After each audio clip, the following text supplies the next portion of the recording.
My name is Katie Armstrong, and today I'm going to tell you about the organelles of the cell.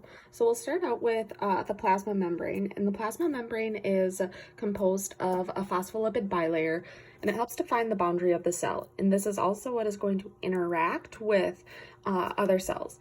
You will notice that I have some microvilli, which help increase the surface area of the cell, and it helps with absorption of nutrients. Inside of the cell, you will notice that the white paper will represent the cytosol. And inside the cell, here's the nucleus.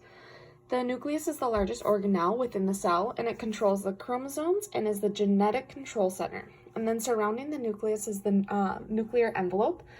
And there are some ribosomes attached because occasionally you can find ribosomes attached to the nuclear envelope. The nucleus stores the DNA while making the RNA. And inside of the nucleus is the nucleolus, which you cannot see here, but the nucleolus makes the ribosomes. Therefore, the nucleus is responsible for functions such as protein synthesis and cell division. And then you will notice that I have the endoplasmic reticulum. There are two kinds. There is the rough and the smooth ER. And endoplasmic reticulum means little network within the cytoplasm. And it's a network that is interconnected with channels of cisternae.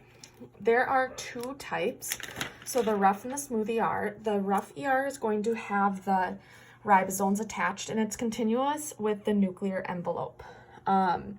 This also helps produce the phospholipids and proteins of the plasma membrane.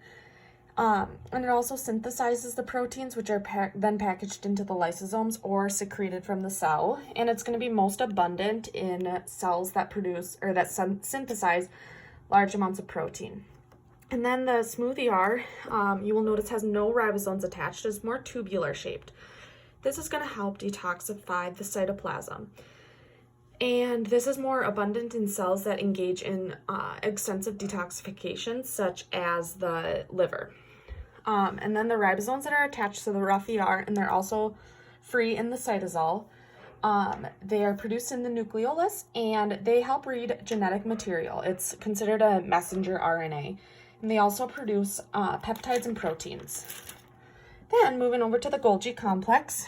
The Golgi complex is composed of cisternae, and it synthesizes the carbohydrates. It finishes off protein and glycoprotein synthesis as well, and it receives proteins from the rough endoplasmic reticulum, and then sorts, cuts, and adds carbs, and then packages them off into Golgi vesicles, which these will then pinch off and will be floating around as Golgi vesicles. Then you have the lysosomes. So there are many lysosomes in the cytosol, and they are enzymes that are bounded by membrane. They hydrolyze proteins, nucleic acids, complex carbohydrates, and phospholipids, and they break down glycogen to release glucose into the bloodstream, for example.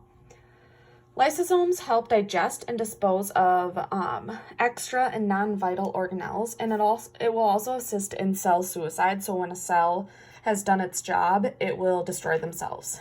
And then we have the peroxisomes, which are going to resemble lysosomes, but they're going to be a little smaller, and it contains a different type of enzyme. They are produced by the endoplasmic reticulum, and they use molecular oxygen to oxidize organic molecules, and they produce hydrogen peroxide, which then assist in oxidation of other molecules. They will also help decompose fatty acids into two carbon fragments that the mitochondria uses as an energy source, which leads us into the mitochondria, which I have a few in there. Cells that need more energy will have more mitochondria than others. The mitochondria is the powerhouse of the cell, and it synthesizes ATP. So the mitochondria is composed of inner folds of cristae, and the matrix contains ribosomes. So inside of the fold, and you will notice, or you will see ribosomes. I don't have them here. Energy is not made here, but it is extracted from other compounds, and then it's transferred to ATP in the mitochondria. And then, last but not least, are the centrioles. The centrioles are composed of microtubules, which you can kind of see, and the microtubules are arranged in groups of 3, and the centrioles lie perpendicular. They are found in pairs, and they play a role in cell division. So there is my cell. Thank you for watching.